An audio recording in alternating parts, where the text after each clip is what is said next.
Okay.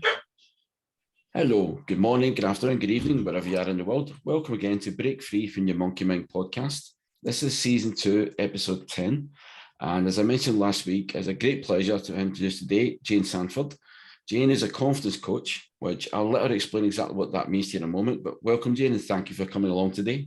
Thanks for inviting me.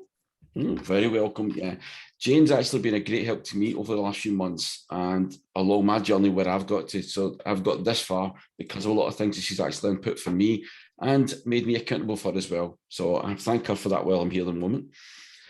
Okay, then for that, Jane, just tell the people a little bit who Jane is, not so much about what you've done or background at the moment, but just who you are.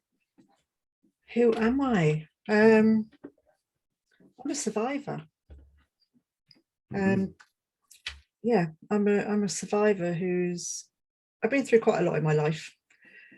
I've had 2 abusive marriages. And the second one in particular I was just chipped away out until I was absolutely nothing but a shell. I ended up on drugs. I ended up attempting suicide. My son was taken from me. And yeah, I was a complete shell of myself, but I managed to turn it around. Rather than seeing myself as a shell, I turned it around so that I was a blank canvas and repainted myself. Repainted the canvas, repainted myself as a masterpiece. I like to say a masterpiece. Yeah, it sounds great when you put it that way. But obviously not the message just given, because that's quite a lot to say in one shot. It's really spent a couple of sentences there. What would you say then was the lowest point you got to, and what happened to get you into that situation? The lowest point was when my ex-husband got out of the forces. And I mean, a lot of people obviously know this, but when people come out of the forces, they're not given as much support as they could be given. And they find it difficult to adapt to real life, shall we say, civilian life. And he started taking drugs. As a result of that, I'm not going to go into the nitty-gritty of it, but well, I will just say I was spiked and I ended up taking drugs. And it was just 1 year of doing that, actually about 10 months of doing that, when I realized that, hang on a minute, this isn't right. And I gave my husband an ultimatum. I mean, by this side, I'd gone from being quite a large lady to being about 7.5 stone. So my brother said I look like a skeleton with a wig on. But yeah, I gave my husband an ultimatum. I said it's either me or the drugs, and he chose the drugs. So I left, put myself in a refuge. So I think that was the lowest point. Christmas 1999, I took all my antidepressants. I just had enough. I didn't know what to do. And yeah, he didn't really bother about it. And the next day, he'd broken a mirror. And the next day I picked up a shard of the glass, and I was self-harming. I was scratching the glass on my arm and getting the blood and smearing it on his face. And I heard a voice, a distinct voice that said to me, "What are you doing? You're an intelligent woman, just get out of there." I don't know where the voice came from. I like to think it was my grandmother, because she'd been in an abusive marriage. And so, yeah, the next day I put myself in a refuge.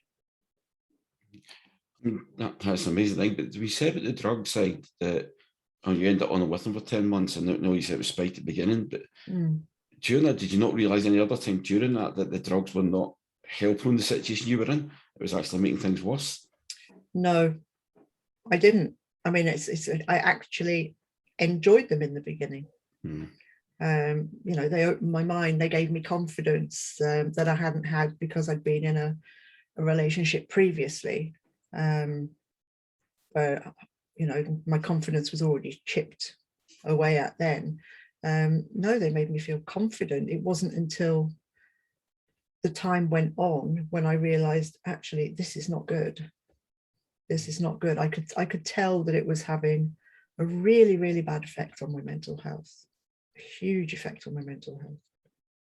I know you said about Yeah. the voice. Was there one thing in particular then, but that you had realised at that time that made you think, oh, a minute, this isn't right. I shouldn't be doing this. Yes.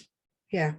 I would say my mum had come to visit, and I was saying to her, you know, you just have to accept me for who I am. And she said to me, no, I will never accept you. And at the time it was a big kick in the gut, you know, hearing my mum say, I'm never going to accept you the way you are, because she could see it, but I couldn't see it. And I think that probably got into my subconscious. And that was, yeah. And she rang social services as well on me to take my kids away, which they didn't at the time.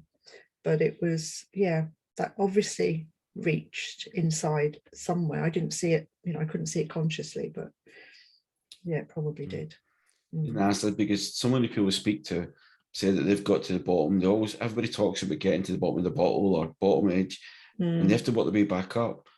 But they don't always identify what the trigger was that helped to do that, because that's maybe what could help other people. Maybe they get that sign but don't always realise it.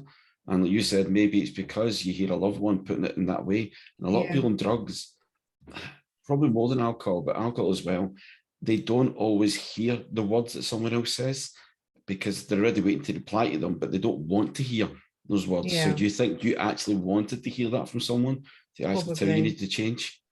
Probably, yeah. It was tough love. They gave, you know, they didn't give up on me. They took a step back. And they were there. So, you know, as soon as I left, they were there for me. You know, I was expecting to get, we told you so, but there was none of that. They, you know, and I had a good upbringing. So I think that helped as well. So to see the people that I loved the most turning away from me, it probably did go in. That probably was the turning point, I would say. But also, because they had turned away, it's a double-edged sword, because it was, you know, it was tough love. It could have gone either way. Like I said, on Christmas Day, I took all my antidepressants. So it was, I think at that point, it was just total despair. It was like, nobody cares. You know, my husband doesn't care, my family don't care. So there was also that part, that side of it as well. But yeah, you and the children, you know, you can't put your children through all that. But you said also you went through 2 abusive marriages. Now, that's thing somewhat different. A lot of people who are looking from the outside look in and say, going through it once would be hard enough for anybody to imagine going through that. But to go through it twice, was there no signs that you could remember that you picked up from the first one that would have gave you maybe alarm bells or red flags, as they say, about the second one? Yes and no. It was different types of abuse. The first one was purely physical. And he would kind of snap out of it and everything would go back to normal. But the second one, it was really, really chipping away at my core. In the beginning, there was no physical abuse, but the mental abuse, which looking back, it was far worse. You know, bruises heal, and yes, you do get mentally scarred by it as well, but it's not as much as constantly chipping away at somebody. And yeah, looking back on it, you know, with hindsight, they're both products. I don't hate either of them. One of them has passed away, but I never hated him, and I stayed kind of civil with him. And the second one, I don't see him at all, but I don't hate him. He was a product of his upbringing, very much so. It takes a lot for someone listening to this, what you've been through. To them, that takes a lot to understand that you can still look at it that way with them and not hate them, because how much of your life is lost because of that person. So I think it shows how much an amazing person you are, that you've got the capability and the strength to be able to do that, because not a lot of people think could do that. Listening to you, whatever they've been through. But I did a show recently on, someone asked me to do one about toxic relationships, fun enough, it comes in a bit like this. You're talking about a lot of things were similar, how people don't realise how a lot of time the emotional scarring can be a little worse sometimes than the physical.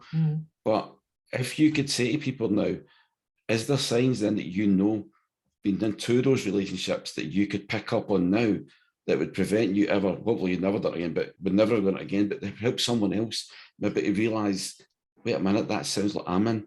What kind of things were there that said or was done that they might be able to relate to and say, that's me, so they know to get out of it? I would say the main thing is knowing something's, how can I put this, gaslighting. You know, if people know what gaslighting is, your other half is telling you one thing and yet you know that's not true, and yet they're insistent. So let me try and think of an example. A good example was, I saw him with another woman, and he was telling me, I saw him with another woman, I saw him kissing another woman, and he was telling me nothing happened, but I saw it with my own eyes. And it gets to a point where you think, well, did I see it? Because they're so insistent and you so want to believe them. And yeah, lots of things like that. You know something happened, but they're telling you it didn't, and you really start to second guess yourself and think, you know, did it happen? And that's when you start to think, am I going mad? Which then does send you a bit mad, but yeah. So it's more, so I would say watch out for those signs. Watch out, you know, if you know you saw something, believe yourself, trust in yourself. You can understand if someone keeps telling you relentlessly that you know, no, you didn't, you do start to do that. It's natural instead of a human being to do that. To go, yeah, I did make a mistake. But I think the thing about it is, if it happens over and over, so if it happens once, you may have made a mistake. I've got a little saying, first time's an accident, you could have done. Second time's a coincidence, but if it happens a third time, no, there's a pattern. So if it keeps happening to you and it's happened more than 3 times, you need to think about, look at the rest of your relationship and say, is there any other issues here wrong as well that can try to look at it objectively as well. You know, take a step back and, you know, try and look at it from somebody else's perspective. And that's a good way of looking at it, is sometimes the problem is that you've got the truth from the one person, you know the truth, but you've got the truth, which is always in between, because you're only seeing it from each other's perspective. You don't actually see it from the wider scale. You're right. If you can see it from the outside, stand out for a second, listen to both sides and say what makes more sense. If somebody can do this, because it sounds quite weird and hard to do, but from a coaching perspective, something we'd use quite a bit to do with people, if they can step back, we call it observer position, look at that and actually think, what did I just say? What did they say? Does it ring true? When you hear it that way, sometimes because you're not thinking through your own ears, you think as if you were a neutral standing there. You go, actually, no, when you hear it, you can hear also the emphasis in it, the way the person's saying it. You look at the body language, it's not coming across as true. I know that was somebody said to me the last time, is because the body language in it as well. It's the way they say it was so forceful rather than natural. And because they're trying to force it, that's what you keep hearing. I think that's the way drumming it into you, by using that force or that way that they say it, the emphasis they use, as if you are gone mad, you're just wrong. I understand that. So that was one part of your life then, is all that. But look where you are now. So how did you manage to get from being such a position where you said trying to take your own life, plus being through all of that, to turn out to be, which we told at the beginning of this, is now a confidence coach? So how did Jane manage to transform her life? I met someone sort of 6 months after I'd left him. I mean, first of all, I missed this bit out, is my doctor. My doctor at the time, and she was going totally against what she was supposed to do, but she could see what's happening because she'd also been through it herself. And she said to me, you need to get out. You know, he's been coming here trying to get drugs for you, things like Valium and stuff like that. And he's like a little boy who wants to be just like his father. I remember those words so clearly. Again, I'm not going to go into detail, but his father's wife committed suicide in similar circumstances. And so that was stuck in me. And then sort of 6 months later, I met someone who was much older than me, but he also started to sort of bring me back. I remember at one point I was talking to him about my upbringing, and I was brought up in Hong Kong, and I had a very, very privileged upbringing, and I didn't realize it. It was just, well, I was just brought up, that was it. That was my life. But then he said, look at where you've been, look at where you were.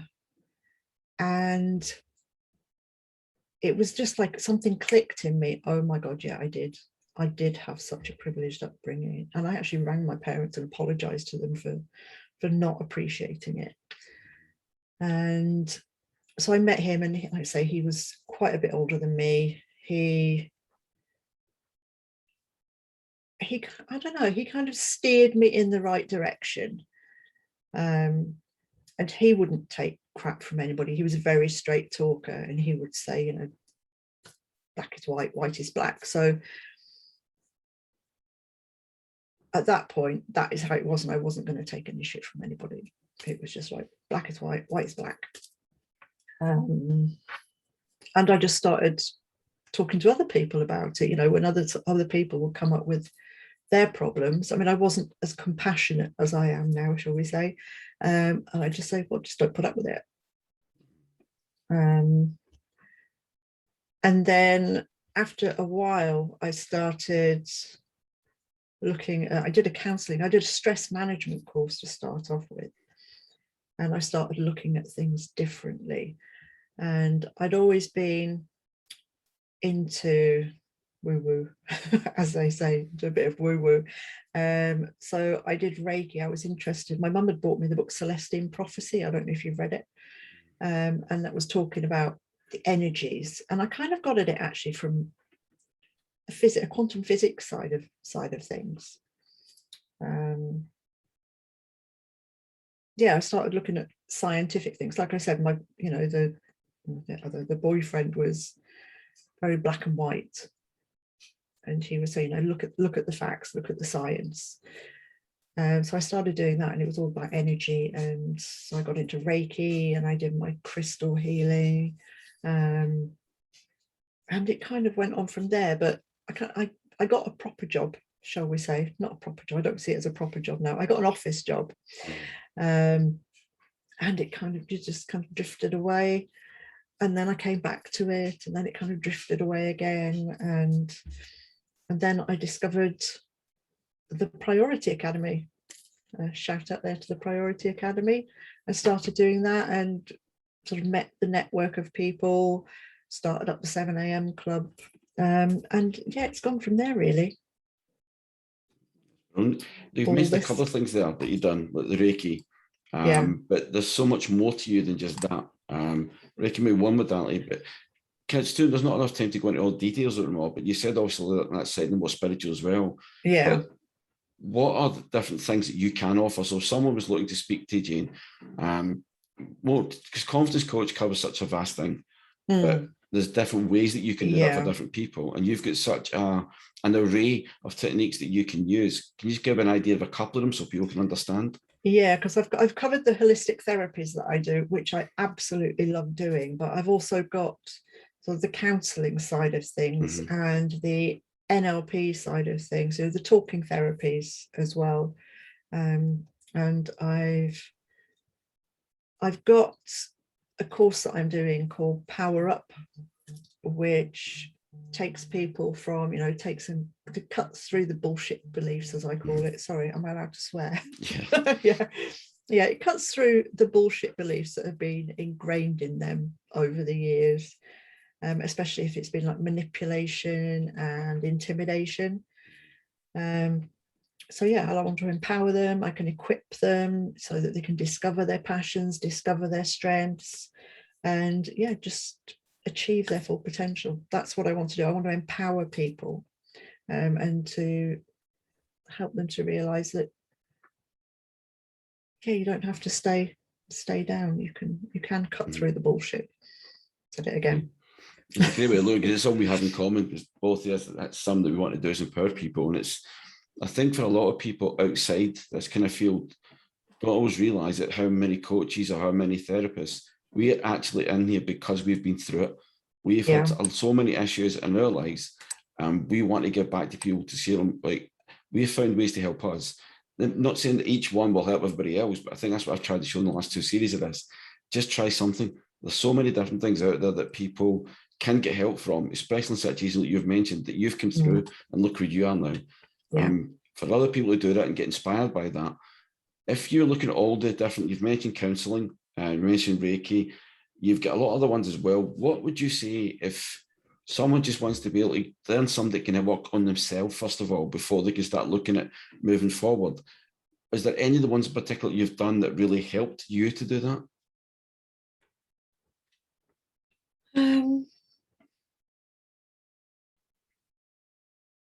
It's difficult.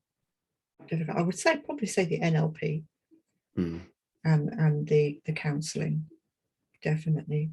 It's all the questioning, you know, all the questions that you ask yourself. Yeah, that's a good point, because that's similar when I started out with the questioning side. But the question first of all, like for me, came is, why am I on all this medication? What alternative I got? And that's why I started this, because I couldn't get an answer from anybody. It was, well, you need to, but why? Because you're told to, but why? And every time you ask that, I get the same thing. It was like there was a block. And I think for a lot of people who've got similar situations, maybe like yourself, to go to someone, that's where the problem is. I think you mentioned a great thing about the NLP and the counselling. The questioning side also empowers you to have questions. It's not all about just questioning you to find what your issue is and how to get better. It makes you have the ability to question these kind of people more, like doctors, like psychologists, like psychiatrists, whoever you're under. You feel empowered that you can actually take the question to say, wait a minute, stop. All right, I've been through all this. This is what I've been doing. What can you offer me?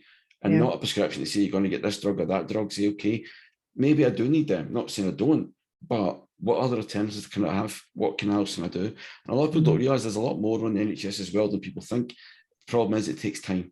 And that's where all of us come into this. You mentioned about Prayer Academy, which is a great thing. We've had on this before. Graham Nichols has been on. The journey that Graham's been on has been the same for 20 years. He's been trying to get the message out to people and make affordable the development courses that you can get. That's the biggest thing for him, is that everybody deserves a chance. Everybody deserves to look away of, right, if I want to take myself and help myself, the facilities are there. So that is some of the product can. If people look online, you'll be able to see that. But if people want to get in touch with Jane, the confidence coach, what is it kind of services you offer, and how can they get in touch with you? I offer, I say NLP, EFT, tapping, and also holistic music therapy, sound therapy, Reiki, crystal healing. It's all on my website, janesackville.com.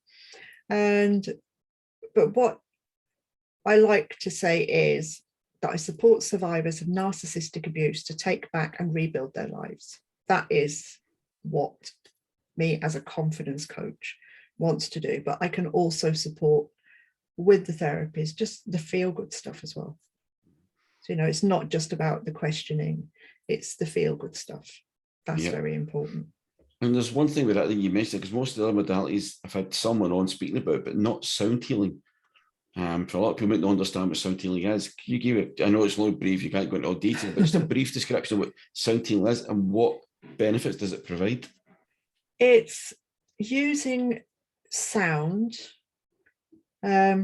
just to come as a meditative state. So getting into a meditative state and just listening and feeling the vibrations. And for me, it kind of aligns you. I use 432 hertz. Excuse me. I use 432 hertz instruments, which is the same frequency as the universe vibrates at. So that just gets you aligned with, I believe, your true self. It's music, because when you think, most people would say, if you think of different things that help people with that, music is one of the biggest things that can help so many people.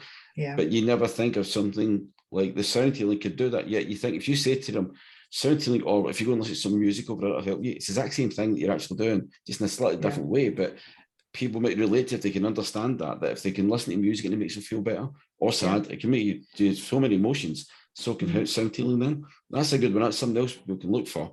So if they want to get in touch with you, Can they email you? Is it just the website? How do they actually get in touch with you? They can find me on Facebook, Mm-hmm. Jane Sanford Coaching. I'm on Instagram, Jane Sanford Coaching. I've got my website, which is simply janesanford.com. Mm-hmm. And they can get in touch with me there. Brilliant. And if you mentioned about the Power Up that you're doing, the course, how yeah. did they get onto that course? They can get onto that course via my website.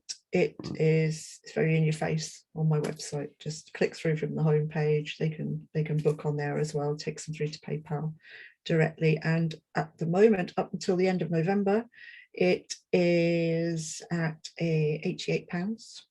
For a course, that's brilliant. It is. It's an 8-week live interactive course, run on Mondays. Starts on the 3rd of January. So if you're looking to power up in the new year, like I said, up until the end of November, it's £88. After that, it's going up to £333, which is going to be the standard price for it. Well, I'd say for anybody listening to this now, if you want to do that, because it is an amazing course. Yeah. For £88 for any course, for like a workshop, you would never even get that for a 2-hour workshop, never mind an 8-week course. Yeah. So how long is each episode each week? Each week is an hour, but you've got your own work to do after that as well. And as a bonus, I'm giving a one-on-one at the end of the course. Get a one-on-one coaching session with me, just to make sure that everything you've learned, you know how to put it into practice. That's brilliant. And for me to say that, for the 1-hour coaching session you get with Jane, adds actually enough for what you're paying for the whole course. Exactly. Just to pay for that course, for one session, we'll be that, probably would actually be more than that for that. But thank you very much for that. It's a great insight, and especially for opening up and telling that story. It's such a powerful story, and I know there'll be people that are listening that this can resonate with. If you do, you've heard all the details to get in touch with Jane. If there's any questions you've got, you can't get it, just contact me at Tony Gordon at changingyourmindlimited.com. It's Tony Gordon at Change Your Mind Limited. The limited is ltd.com, and I'll pass the message on to Jane. So thank you very much, Jane, for today. I really appreciate you coming along. And why don't you join me next week for the next episode, and it'll be next Thursday. So I think next week, actually looking at is a little bit more about what I'm going to be doing going forward with a partnership I've got now. So I'm hoping to have her on as well, and you'll be able to understand a bit more about it next week. I'll leave it till we get her on before I discuss what it is. But thank you, everybody, for listening. Take care of yourselves, and I'll speak to you next week. Bye. Thank you.